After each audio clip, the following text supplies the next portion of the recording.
자식이 부모님께 하는 말 중에서 가장 부모님을 아프게 하는 말은 어떤 말일까요? 이런 거 아니겠습니까? 아니, 제대로 책임도 못 질 거면서 왜 나를 낳았어요?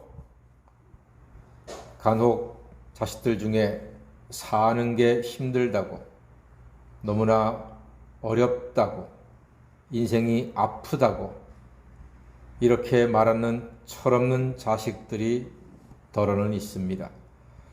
어쩌면 우리도 어린 시절 한 번쯤은 이렇게 생각해 본 적도 있지 않겠습니까? 누구나 그런 생각 한 번쯤 할 수 있습니다. 사는 게 너무 힘들고 괴로우면 내가 왜 세상에 태어났지? 하나님은 왜 나를 태어나게 하셨을까? 라는 생각을 가질 수 있습니다. 동방의 의인이라고 불리던 욥도 그렇게 한탄합니다. 11절 말씀 보니까요. 어찌하여 내가 태에서 죽어나오지 아니하였던가? 어찌하여 내 어머니가 해산할 때에 내가 숨지지 아니하였던가? 이렇게 한탄합니다. 아마도 이 말을 욥의 어머니가 들었으면은 그 가슴에 대못이 박혔을 겁니다. 얼마나 아픈 말이겠습니까? 욥이 너무 아프니까, 너무 힘드니까 자식 잃었지요. 10명이나 되는 자식을 다 잃었잖아요. 그 많던 재산 다 사라졌잖아요. 거기다가 건강도 해쳐졌어. 몸에 병이 왔는데 세상에 그 와이프가 하나님을 저주하고 죽으라니까 할 정도로 너무나 괴롭고 힘든 욥이었습니다. 그의 말이요, 그가 빼앗기고 잃은 것을 생각하면은 이해가 안 가는 것도 아닙니다. 12절 보니까 어찌하여 무릎이 나를 받았던가, 어찌하여 내가 젖을 빨았던가. 13절에는 그렇지 아니하였던들 이제는 내가 평안히 누워서 자고 쉬었을 것이니 하는 말이 있습니다. 그렇습니다. 저에게는 동생이 둘이 있는데 바로 아랫동생 그 사이에 여동생이 하나가 있었습니다.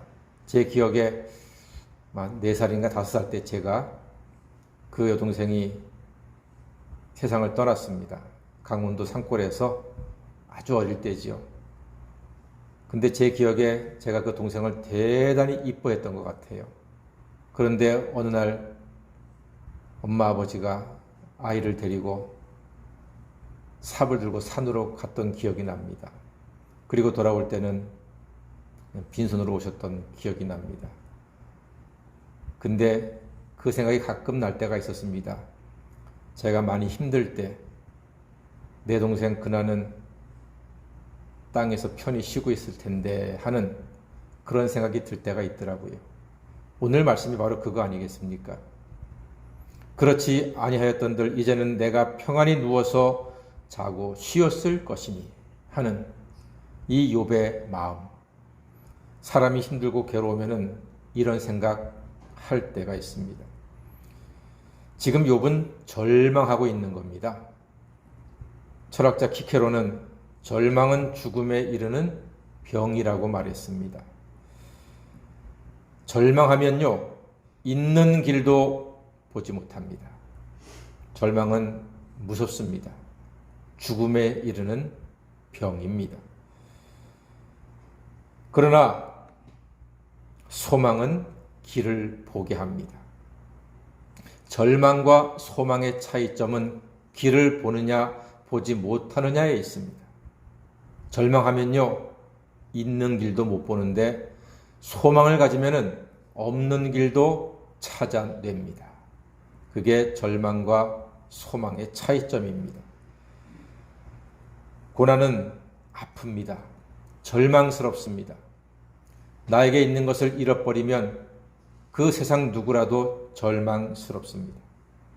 그러나 고난은 하나님의 뜻을 이루어가는 이정표가 될 수 있습니다. 이것이 고난의 비밀입니다. 고난은요, 하나님께로 은혜의 길로 나아가는 이정표가 될 수 있습니다. 예수 안에서. 고난 중에 사람은 무엇보다 마음을 지켜야 합니다. 우리 20절 말씀 다 같이 한번 읽어보겠습니다. 20절입니다. 시작.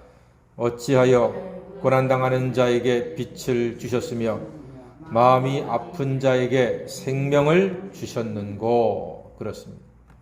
마음이 아픈 자에게 생명을 주셨는고.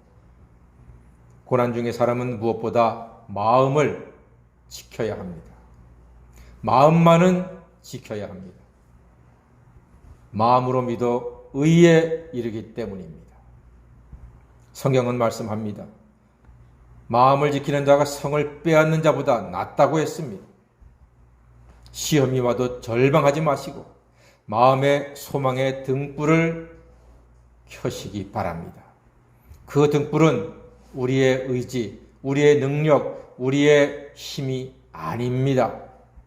우리에게서는 소망의 등불을 켤 수 있는 아무 힘이 나오지 않습니다. 오직 예수 그리스도께서 우리 인생의 등불이 되어주시는 줄 믿습니다.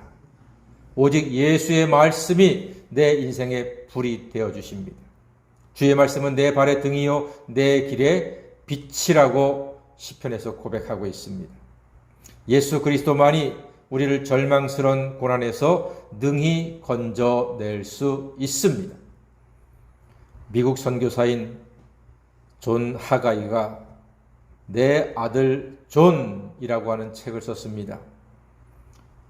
출생부터 정신 박약이었고 휠체어를 타는 아들이었습니다. 이 아들이 아빠가 설교할 때 그 소리가 너무나 좋아서 두 팔을 흔들고 고개를 휘젓고 소리쳤던, 환호했던 아들이었습니다.